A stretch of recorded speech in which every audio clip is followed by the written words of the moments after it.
আমরা জীবন দিতে জানি, আমরা রক্ত দিতে জানি, আমরা জীবনের সবকিছু উজাড় করে দিতে জানি, কিন্তু কোন ফ্যাসিবাদের কাছে আমরা মাথা নত করে থাকতে জানি না। আমরা কোন ব্যক্তি বা দলের বিরুদ্ধে নই, আমরা যারা সন্ত্রাসের পক্ষে, যারা ফ্যাসিবাদ কায়েম করতে চায়, যারা আধিপত্যবাদের গোলামি করতে চায়, তাদের বিরুদ্ধে অবস্থান নিয়েছে।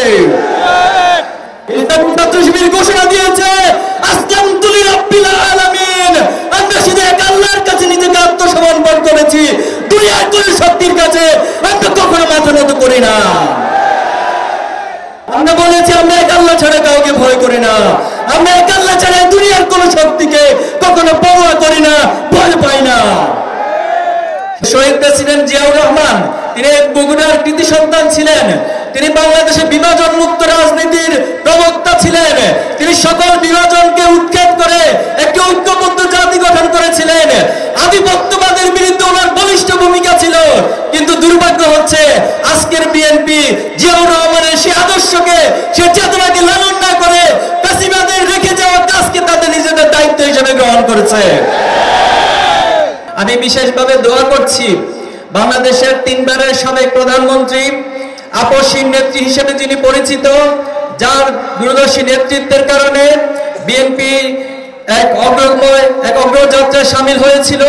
বাংলাদেশ বারবার পথ হারানোর সময় যিনি তার নেতৃত্ব দিয়ে বাংলাদেশকে সঠিক পথে পরিচালিত করেছেন, তিনি আজকে মুমূর্ষু অবস্থায়, অসুস্থ অবস্থায় রয়েছেন।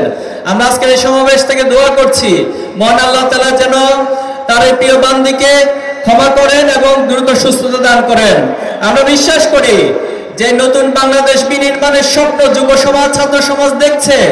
আগামী দিনে ফ্যাসিবাদ মুক্ত বাংলাদেশ নির্মাণের জন্য ওনার গুরুত্বপূর্ণ পরামর্শ, দিক নির্দেশনা এই প্রজন্মের অনেক বেশি প্রয়োজন। আমরা আশা করি আল্লাহ তাআলা তার বান্দিকে সুস্থতা নিয়ামত দান করবেন ইনশাআল্লাহ তাআলা। সংগ্রামী উপস্থিতি, আমাদের এই বাংলাদেশের ভূখণ্ড দীর্ঘদিন যাবৎ লড়াই সংগ্রামের ইতিহাসের মধ্য দিয়ে গিয়েছে।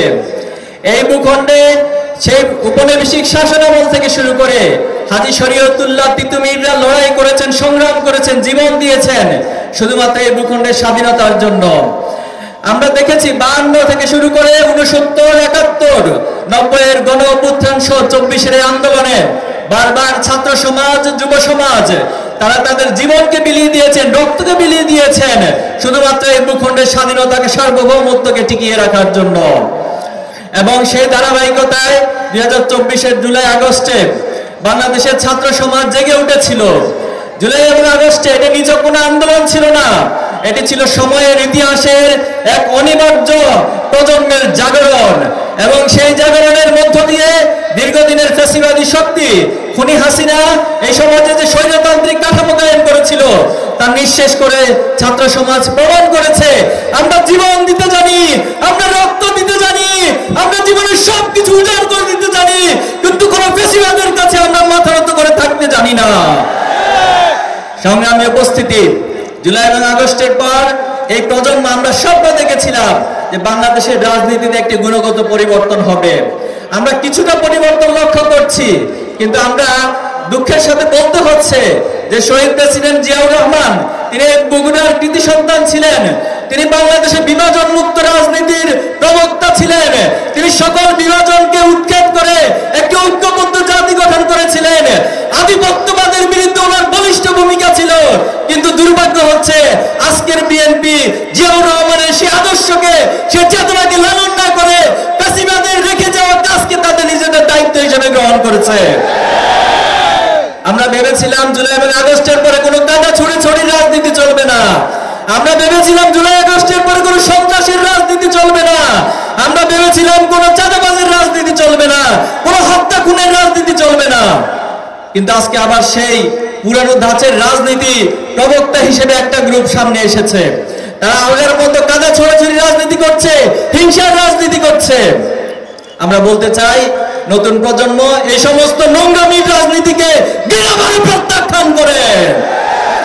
সংগ্রামী উপস্থিতি, আমরা কোনো ব্যক্তি বা দলের বিরুদ্ধে নই, আমরা যারা সন্ত্রাসের পক্ষে, যারা ফ্যাসিবাদ কায়েম করতে চায়, যারা আধিপত্যবাদের গোলামি করতে চায়, তাদের বিরুদ্ধে অবস্থান নিয়েছে। ইসলামী ছাত্র শিবির তার প্রতিষ্ঠা লগ্ন থেকে আমরা এই সমাজের ছাত্রদেরকে, যুবকদেরকে সৎ, দক্ষ এবং দেশপ্রেমিক করে গড়ে তোলার জন্য কাজ করে যাচ্ছি। আমাদের এই অগ্রযাত্রায় বারবার বিভিন্ন গ্রুপ বাধা হয়ে দাঁড়িয়েছে। আমাদের জুলাই এবং আগস্ট পর্যন্ত 234 জন ভাইকে জীবন দিতে হয়েছে। ইসলামী ছাত্র শিবিরের এই যাত্রায় অসংখ্য শত শত ভাইদেরকে জীবন দিতে হয়েছে, রক্ত দিতে হয়েছে। আমাদের শত শত ভাইদেরকে গুম করা হয়েছিল। অসংখ্য ভাইদের লাশ বাংলাদেশের বিভিন্ন নদীর খাল-বিলে আমরা পেয়েছি। অসংখ্য ভাইকে বন্দি অবস্থায় ফিরে পেয়েছি। কিন্তু জুলাই এবং আগস্টের পর আজ আয়নাঘর আবিষ্কৃত হয়েছে। ইসলামী ছাত্র শিবিরের 7 জন ভাইকে এখনো আমরা খুঁজে পাই নাই। আমরা সরকারের কাছে বারবার আবেদন করেছি, বিভিন্ন কমিশনের কাছে তথ্য দিয়েছি, আবেদন করেছি, কিন্তু তারা এখনো পর্যন্ত আমাদের সেই সংবাদ দিতে পারে নাই। সারা দেশে আমাদের শত শত ভাইয়েরা আহত হয়েছে, বন্ধুত্ব বরণ করেছে, কিন্তু ইসলামী ছাত্র শিবির কখনো কারো কাছে মাথা নত করে নাই।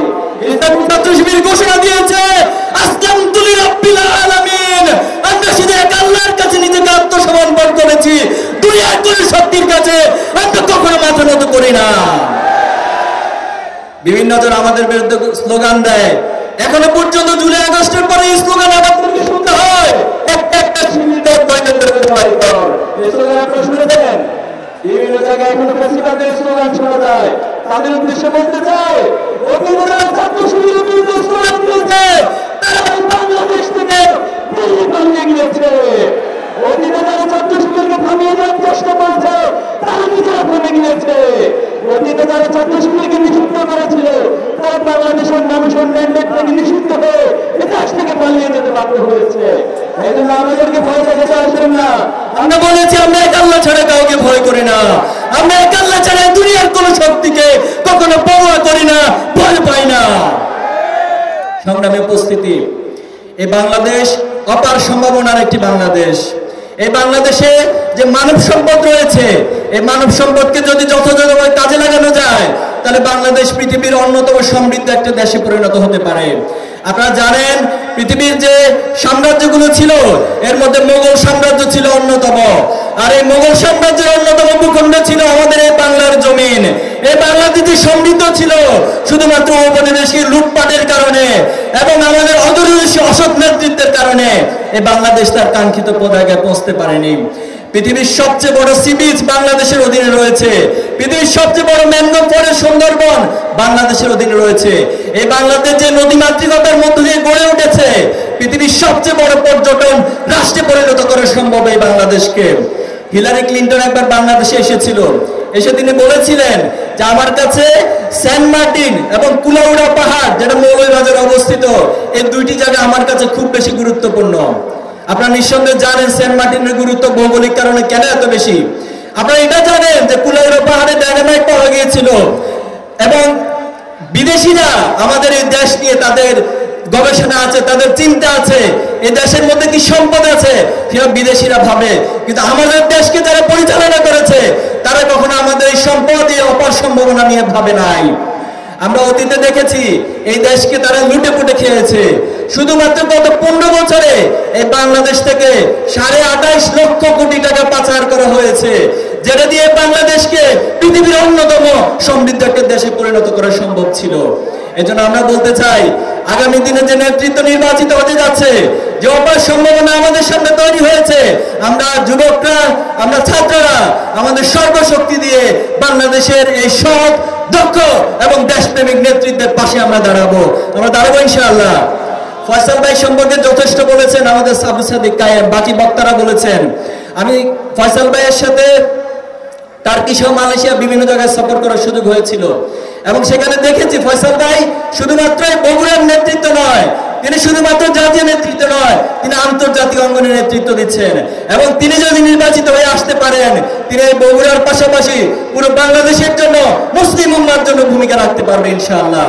এজন্য আমরা বলতে চাই, আজকে এখানে যারা ছাত্র আছেন, আপনাদেরকে সব ক্ষেত্রে ভালো হতে হবে, ভালো ছাত্র হতে হবে, ভালো সন্তান হতে হবে, শিক্ষকের কাছে ভালো ছাত্র হতে হবে, প্রতিবেশীর কাছে ভালো প্রতিবেশী হতে হবে। আমরা যদি নিজেদেরকে এভাবে গড়ে তুলতে পারি, যুবকরা যদি গড়ে তুলতে পারি, আমরা বিশ্বাস করি অতীতের সকল নোংরামি, সকল কলুষিত, সকল কাদা ছোড়াছড়ির রাজনীতি পরিহার করে এই বাংলাদেশের অপার সম্ভাবনাকে কাজে লাগিয়ে আগামী দিনে একটি সমৃদ্ধ বাংলাদেশ আমরা গড়ে তুলব। সেই প্রত্যাশা ব্যক্ত করে আপনাদের সবাইকে ধন্যবাদ জানিয়ে আমার কথা এখানে শেষ করছি। আল্লাহ আমাদের সহায় হোক।